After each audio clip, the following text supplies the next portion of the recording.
amount, whatever it is you're willing to pay me, ma'am, I will accept it. Here's my hand, it's open for whatever it is that you can give me, and I am at your mercy.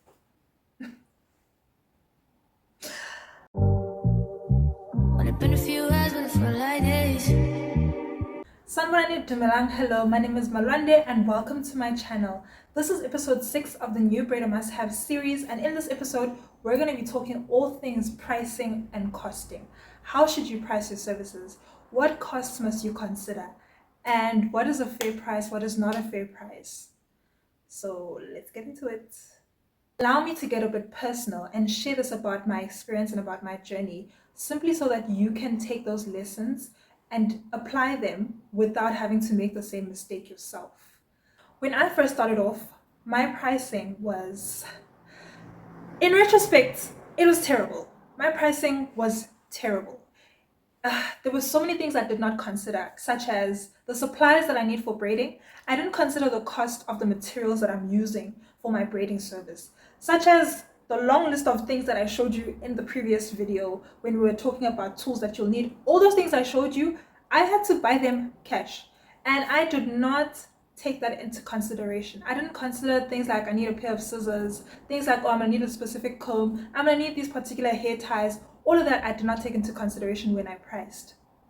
Another thing I didn't consider was my transportation, going to get those materials, and the transportation that I used to go and get hair fiber. So in some cases, I was the sourcer of hair fiber for the client. It really depended on what the agreement was, but I eventually got to a point where my price list were excluding hair fiber, so that the client has the choice of whether they want to include the hair fiber or if they will just source it themselves, and rather I tell them what they should buy and then they get it. This was the mistake. For example, if the hair fiber was going to cost me 100 Rand to buy it, I was literally charging my client the 100 Rand for the hair fiber. But here's the thing, I have to go somewhere to go and spend that 100 Rand to buy the hair fiber. The fiber in the shop is 100 Rand, correct? But what about the money and the time that I'm going to use leaving my house to go to get the hair fiber?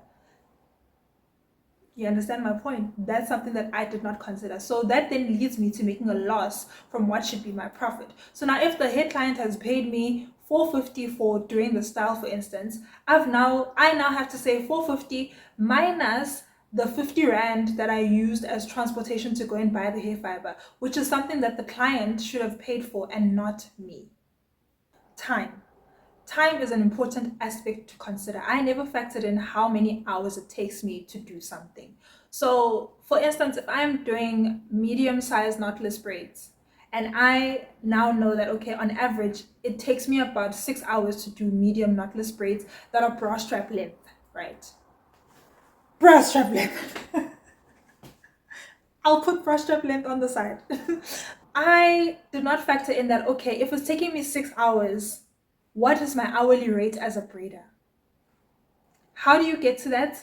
You can simply look at your competitors, look at what other braiders are charging, take that amount, divide it by 6, and then see if you think that is something that is fair to the skill level that you're at. That is very important to consider. What is your skill level? If you're a beginner, it's not going to take you 6 hours, it's probably going to take you 8 hours. If you are average, it's going to maybe take you 7 hours. If you're super fast, it's going to take you 6 hours. If you are very fast and very efficient, it's going to take you 4 hours. But also, the higher you go in the ranking, the higher your hourly rate should be, because it's reflective of your skill sets. With that said, it's also very important to take into consideration who your target market is. So even if you are at the average level of your braiding skill, if you are targeting varsity students, they cannot pay you 150 per hour for your braiding service, okay? So there is no varsity student that you're going to appeal to that is going to pay you 700 Rand for medium size bra strap length knotless braids.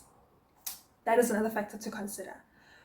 But if I had done this, I would have, but if I had done this, I would have been in a much better position, because I would have actually charged myself or charged for my service on a fair level, as opposed to what I did, which was very much not reflective of where my skills were at.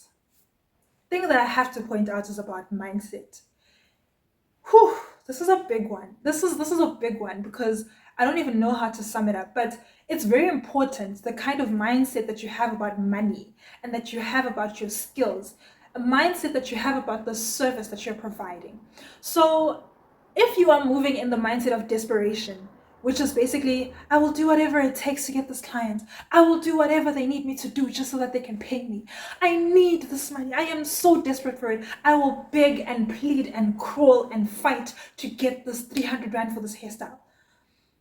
Well, actually not an amount, but I'll fight to get any amount. Whatever it is you're willing to pay me, ma'am, I will accept it. Here's my hand. It's open for whatever it is that you can give me, and I am at your mercy. Yeah, I'm laughing now, hey, but that's where I started. That is truly where I started with my mindset. And I was just like, whatever you pay me, I'll take, because you're the master. I'm just a servant, right? Oh, my word. I want to save that girl I used to be. I want to save her. I want to be like, come here, girl. Don't do that. Don't do that. Don't think like that, okay? Don't do that. But anyway, now I'm looking in retrospect and I'm trying to help you prevent yourself from making the same mistake. The second mindset is, I'm just trying to make enough money to get by. Like, I'm trying to make enough money so that I can pay my bills this month. That's it.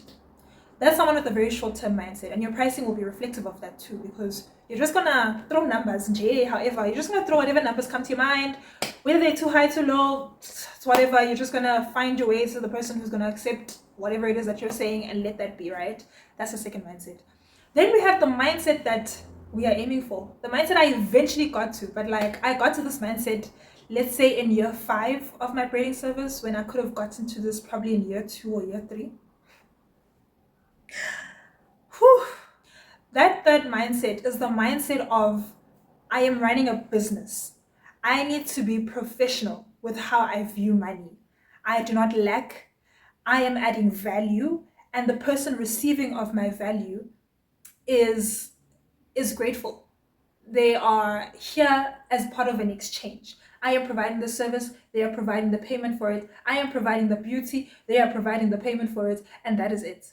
It's very much a transactional view, and very much a view of, my target market will find me. I will find my people. That is the mindset. I am not for everyone. That is the mindset.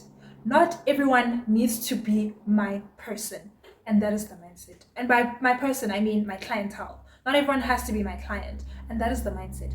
That is the mindset I want you to get to. But show yourself some grace.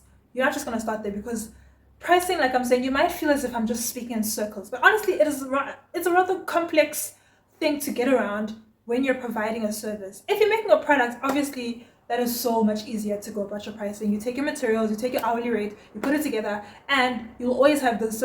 You will always be using the same amount of time to make the same product, and you just do that over and over again. With the service varies. You have different head sizes. You have different head types. One head type takes you longer than the other. One head size takes you longer than the other. You have different working conditions. You know, some days your body's in pain, so it's going to take you longer. Some days you are very aesthetic, you're energetic, you're ready to go. It's going to take you a shorter time. But you still have to create a standard pricing, irrespective of the ups and downs that come with the service-based business. With that said, the very fair thing to do is that you sit down and do these numbers that we've just discussed. In summary, the numbers are, give yourself find the level that you're at. Beginner, average, advanced, super fast, whatever it is, figure out your level. Look at your competitors and figure out what's their pricing based on your own calculations, right? Not like you're going to go ask another braider, hey, what are you charging? You can't do that. Unless if the braider is your friend, then sharp. But if it's someone that you don't know, please don't do that. Don't do that to other people who are in the same hustle as you. Don't be asking them, hey, how do you do your pricing, when you don't even know them, you've never been their client. It's unfair. But you're just going to look at their price list and, just take it as a sample, and make sure that you're looking at someone who has a similar target market to you. So if you're wanting to target students, like the example I was using, then you're going to go look at a similar price list from someone who is also targeting students, or who is targeting people in their late teens to early 20s. If your target market is people who are my age, which is late 20s and above, then same thing. You're going to go look at someone who is in that age range, and so forth and so on. Number 3, you're gonna work out your hourly rate, right? 4, you're going to calculate with each style that you are wanting to put on your price list. On average, how long does it take you to do that style? Then you're going to compare that with the hourly rate that you're trying to set and find a balance there. That is going to be your startup price list. Okay, another point you're going to consider things like when you are providing the hair fiber, what is the cost of that? What is the cost of the tools that you need? And factor those in. Obviously, if a set of 5 combs is costing you 70 Rand, you're not going to go and put all that 70 Rand under one price, right? You're going to like split it amongst different hairstyles, because your comb is something that you're probably going to buy once in 3 years or something like that, right? Because you have a whole set. So you need to factor that in too, which is basically how long are your suppliers even lasting you in the first place. Then you're going to sit, do the numbers, and draw up your price list. Right? Then you basically put it out there and you find your target market, you do your thing, and that's you and your pricing. I had to learn the very hard way about being a house call hairstylist. I never used to charge deposits to clients. I would just go in good faith and